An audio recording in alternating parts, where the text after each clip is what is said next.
ভাইরে ভাই, এখন থেকে আপনার মোবাইল চলবে তুফানের গতিতে। শুধুমাত্র একটি সেটিং ওপেন করবেন, মোবাইল চলবে তুফানের গতিতে। আপনি এতদিন ধরে আমরা এই মোবাইল কেনার পর থেকে মোবাইল ইন্টারনেটে যত কাজ করেছি, যত কিছু করছি, সব মোবাইলের ভিতরে জমা হয়ে আছে। আর এই জমা থাকার কারণে আপনার মোবাইলটা স্লো হয়ে গেছে, ধীর গতিতে চলে। এক জায়গা টাচ করলে কাজ করে, অনেকক্ষণ ভরে ভরে কাজ করে। তাই আজ থেকে আপনার মোবাইল স্পিড বাড়িয়ে নিন এবং মোবাইলটাকে ফাস্ট করে নিন। শুধুমাত্র একটি সেটিং করবেন, মোবাইলের সমস্ত কিছু ক্লিয়ার হয়ে মোবাইল স্পিড বেড়ে যাবে, আগের চাইতে 3 গুণ বেড়ে যাবে, নতুনের মতো হয়ে যাবে আপনার মোবাইল। তো কথা না বাড়িয়ে সোজাসুজি আমরা চলে যাচ্ছি মোবাইলের একটি ব্রাউজারে।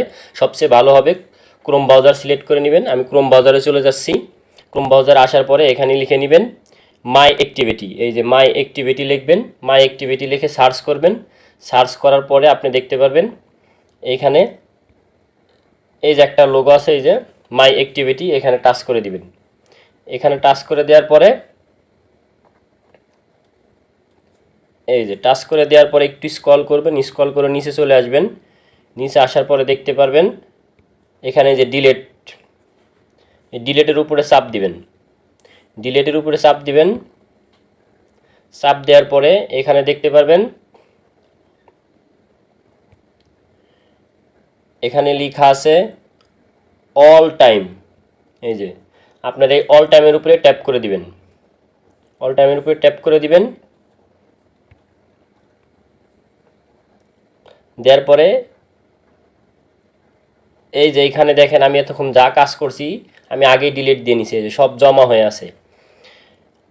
এই যে পরে নেক্সটে চাপ দিবেন। নেক্সটে চাপ দেওয়ার পরে এই যে নিচে দেখতে পাচ্ছেন যে ডিলিট, এই নিচে দেখতে পাচ্ছেন যে ডিলিট। এই যে এই ডিলিটে আপনারা টাচ করে দিবেন। এই যে ডিলিট কমপ্লিট, আমাদের কাজ শেষ। মোবাইল এখন থেকে আবার আগের নতুন গতিতে কাজ করবে। আপনারা যদি মাসে না, সপ্তাহে না পারেন, প্রতি মাসে হলেও একবার মোবাইলে এই কাজটা করে রাখবেন। আপনার মোবাইলটা ভালো থাকবে, দীর্ঘদিন সার্ভিস দিবে। ভালো থাকবেন, সুস্থ থাকবেন।